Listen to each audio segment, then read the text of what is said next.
what we know so far is that the Emirati authorities reported there were 2 ballistic missiles launched from Yemen in the very early hours of the morning, roughly at around sort of 4 a.m. in the morning. And then shortly thereafter, the Emirati Air Force launched strikes inside of Yemen to destroy the missile launchers that launched these missiles. When on the ground in the UAE, what we've seen is air defense systems working as they should and intercepting those missiles that were targeting unknown locations in Abu Dhabi.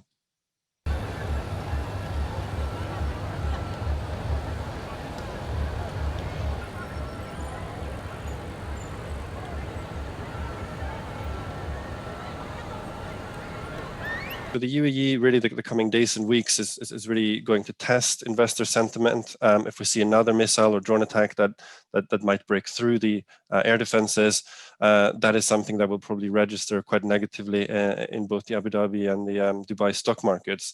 If we look at last week, the commercial impact was pretty limited.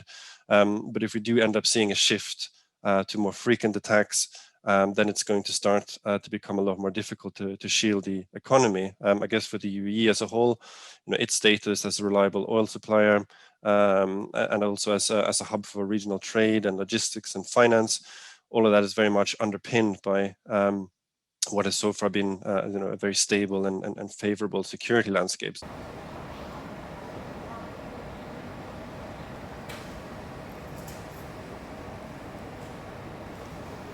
We're perhaps now seeing the start of a new trend, and that is the UAE regularly being targeted by missile and drones. Whether it's from Yemen or from Iraq, we've seen threats from both.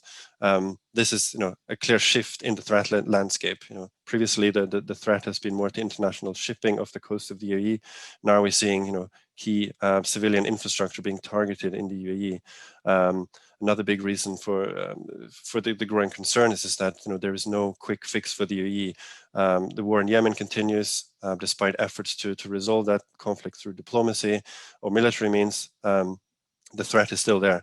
And then similarly, the broader picture with tensions with the US and Iran, despite ongoing diplomacy, those tensions are still there. And there's no sign of the drone and missile attack easing anytime soon.